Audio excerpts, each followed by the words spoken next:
Hi friends, ఏం చేస్తున్నారు అందరూ? చూడండి, ఇప్పుడు సేమియా పాయసం కాస్తున్నాము.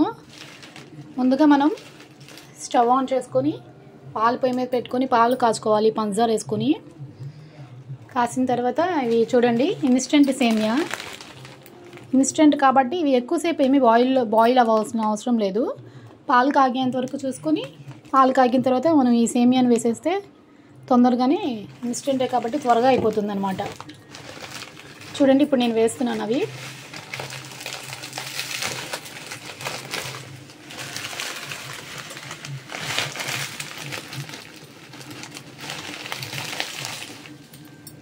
అదిగోండి ఫ్రెండ్స్, చూడండి ఇన్స్టెంటే కాబట్టి మనం ఈ పీసెస్ వాడు మనకి ఇలాగే ఇస్తాడు. అవి అలానే వేసేసుకోవచ్చు, కరిగిపోతుంది, ఏం కాదు. కట్ చేయాల్సిన అవసరం ఏమీ లేదు. అలా డైరెక్ట్గా మనం వేసేసుకోవచ్చు. పాలలో ఊరికనే డిజాల్వ్ అయిపోతుంది కాబట్టి మనం దానికి ఏమి కట్ చేసి మరీ పీసెస్ వేసుకోవాల్సిన అవసరం లేదు. మీకు రుచికి సరిపడినంత షుగర్ వేసుకోండి. షుగర్ వేసుకుని ఈ సేమియా మిక్స్ చేసేసుకుంటే త్వరగానే అయిపోతుంది. చూడండి, సేమియా వేసేసాను. నేను తీసుకున్న క్వాంటిటీకి సరిపడా సేమియా తీసుకున్నాను. ఇప్పుడు ఇలా ఈ సేమియా వేసిన తర్వాత జస్ట్ మనం అలా మిక్స్ చేసుకోవాలి. నేను ఆల్రెడీ పాలలో పంచదార వేసి కాచేసాను, అందుకే ఇప్పుడు సేమియా డైరెక్ట్గా వేసాను అనమాట. చూసారా, ఇందాక మనం సేమియా వేసినప్పుడు ఎట్లా ఉంది, ఇప్పుడు చూడండి ఎలా అయిపోయిందో. సో నాకు కొంచెం ఇంకా ఎక్కువగా పాలు ఉన్నాయి కాబట్టి నేను ఇంకొంచెం సేమియా యాడ్ చేస్తున్నాను.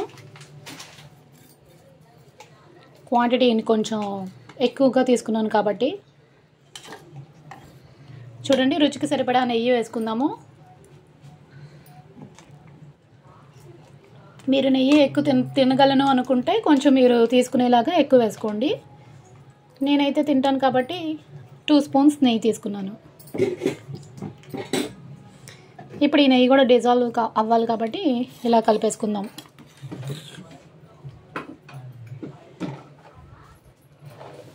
చూడండి, నెయ్యి కరుగుతూ ఉంది.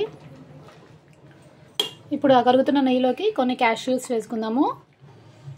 జీడిపప్పులు, క్యాష్యూస్ వేసి చూసారా, మనం వేసిన సేమియా కాస్త ఉడుకుతుందనమాట. ఆ పాలల్లో నుంచి ఇలా బబుల్స్ రావడం స్టార్ట్ అయినాయి అంటే మన రెసిపీ రెడీ అయిపోతుందన్నమాట. చూడండి, అలాగే కిస్మిస్ యాడ్ చేశాను. చూసారా, మనం ఇందాక నెయ్యి వేసాం కదా పైన, ఆ నెయ్యి కూడా మొత్తం పూర్తిగా కరిగిపోయింది అనమాట. ఇప్పుడు ఈ కడిగిన నెయ్యిని, ఈ క్యాష్యూస్ని, కిస్మిస్ని, ఇవన్నిటిని కూడా కలుపుకుందాం ఇట్లా. అలాగే కొంచెం ఫ్లేవర్ యాడ్ అవ్వడానికి ఇలాచీ,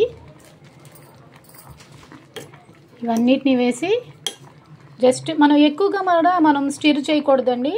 మనం ఎక్కువ మొత్తంలో కలిపామనుకోండి, అవి బాగా జ్యూసీగా అయినట్టుగా అలా తేగుడుగా అయిపోతుంది అనమాట.